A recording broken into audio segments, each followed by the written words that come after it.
जय महाकाल जी की दोस्तों, आज बात करते हैं धनु लगन की, जिसके स्वामी होते हैं देवगुरु बृहस्पति जी और इनका रतन होता है पुखराज। मैं अपने पिछले वीडियो में भी आपको बता चुका हूँ, लेकिन धनु लगन में पुखराज के साथ और कौन कौन से रतन धारण करने चाहिए और किन किन भाव में धारण करने चाहिए, वो आज आपको बताने जा रहा हूं। तो आज सबसे पहले बात करते हैं लग्नेश की ही। यदि धनु लगन में गुरुदेव जी आपके लगन में विराजमान हो, यहाँ आप पुखराज धारण करें। और यदि गुरुदेव जी दूसरे स्थान में विराजमान हो, यहाँ आपके गुरु नीच के हो जाएंगे, यहाँ पुखराज धारण ना करें। और गुरुदेव जी तीसरे स्थान पर विराजमान हो, यहाँ पुखराज धारण ना करें। यदि गुरुदेव जी आपके चौथे स्थान में विराजमान हो, यहाँ भी आप पुखराज धारण कर सकते हैं। और यदि आपके गुरु पंचम स्थान में विराजमान हो, यहाँ भी आप पुखराज धारण कर सकते हैं। और गुरुदेव जी छठे स्थान में विराजमान हो, यहाँ आप पुखराज धारण ना करें। गुरु जी अगर आपके सप्तम स्थान में विराजमान हो, यहाँ भी आप पुखराज धारण कर सकते हैं। गुरुदेव जी यदि आपके अष्टम स्थान में विराजमान हो, यहाँ गुरु उच्च के हो जाएंगे, पर फिर भी यहाँ पुखराज धारण ना करें। और गुरुदेव जी यदि भाग्य भाव में विराजमान हो, यहाँ भी आप पुखराज धारण कर सकते हैं। और गुरु आपके यदि दसम स्थान में विराजमान हो, यहाँ भी आप पुखराज धारण कर सकते हैं। गुरु यदि आपके एकादश भाव में विराजमान हो, यहाँ भी आप गुरु का रतन पुखराज धारण कर सकते हैं। और गुरु यदि आपके द्वादश भाव में विराजमान हो, तो यहाँ पुखराज धारण ना करें। तो दोस्तों, ये तो होगी लग्नेश के रतन की बात, पुखराज की। इसके बाद बात करते हैं पंचमेश के रतन की। पंचमेश के स्वामी हैं मंगल देव जी, और मंगल देव जी का रतन होता है मूंगा। और मूंगा किन किन भाव में धारण करें, किन भाव में धारण न करें, उसके बारे में भी आज आपको बता रहा हूं। यदि धनु लगन में आपके मंगल देव जी लगन में ही विराजमान हो, तो यहाँ आप मूंगा धारण कर सकते हैं। और मंगल देव जी यदि आपके दूसरे भाव में विराजमान हो, यहाँ भी आप मूंगा धारण कर सकते हैं। यहाँ मंगल आपके उच्च के हो जाएंगे। यदि मंगल देव जी आपके तीसरे स्थान में विराजमान हो, यहाँ आप मूंगा धारण ना करें। और मंगल देव जी यदि आपके चौथे स्थान में विराजमान हो, यहाँ भी आप मूंगा धारण कर सकते हैं। और मंगल देव जी यदि आपके पंचम स्थान में विराजमान हो, यहाँ भी आप मूंगा धारण कर सकते हैं। और यदि आपके मंगल देव जी छठे स्थान में विराजमान हो, यहाँ आप मूंगा धारण ना करें। और इसके बाद बात करते हैं दोस्तों सप्तम स्थान की। यदि मंगल देव जी आपके सप्तम स्थान में विराजमान हो, यहाँ भी आप मूंगा धारण कर सकते हैं। और मंगल देव जी यदि आपके अष्टम स्थान में विराजमान हो, यहाँ मूंगा धारण ना करें, यहाँ आपके मंगल नीच के हो जाएंगे। और अब बात करते हैं भाग्य भाव की। यदि मंगल देव जी आपके भाग्य भाव में विराजमान हो, यहाँ भी आप मंगल देव जी का रतन मूंगा धारण कर सकते हैं।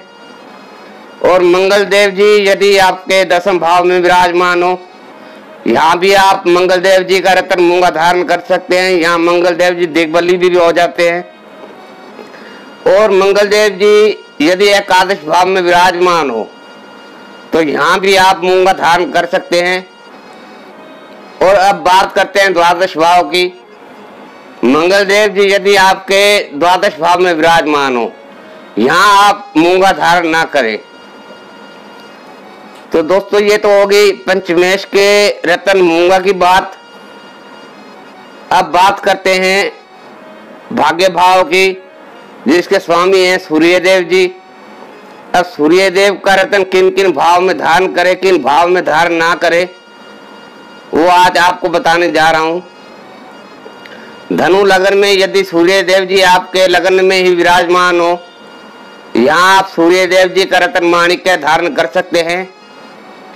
और सूर्य देव जी यदि आपके दूसरे स्थान में विराजमान हो, यहाँ भी आप सूर्य का रत्न धारण कर सकते हैं।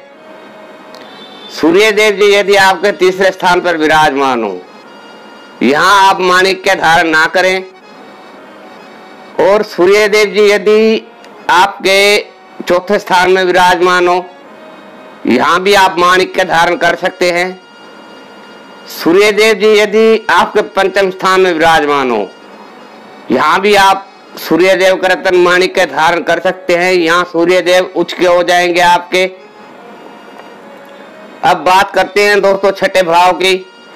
यदि छठे भाव में आपके सूर्य देव विराजमान हो, यहाँ आप सूर्य का रत्न माणिक्य धारण ना करें।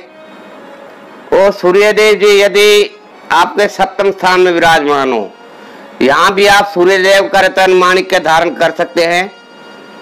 और सूर्य देव जी यदि आपके अष्टम भाव में विराजमान हो, यहाँ भी आप सूर्य का रत्न धारण ना करें। और सूर्य देव यदि भाग्य भाव में यानी अपनी ही राशि में बैठा हो, तो यहाँ भी आप सूर्य का रत्न माणिक्य धारण कर सकते हैं। और सूर्य देव जी यदि दसम स्थान में विराजमान हो, यहाँ भी सूर्य दिग्बली हो जाते हैं, तो यहाँ भी आप सूर्य देव का रत्न माणिक्य धारण कर सकते हैं। और सूर्य देव जी आपके एकादश भाव में विराजमान हो, यहाँ आपके सूर्य नीच के हो जाएंगे। यहाँ सूर्य का रत्न माणिक्य धारण ना करें। और अब बात करते हैं द्वादश भाव की। यदि सूर्य देव जी द्वादश भाव में विराजमान हो, तो यहाँ भी सूर्य का रत्न माणिक्य धारण ना करें।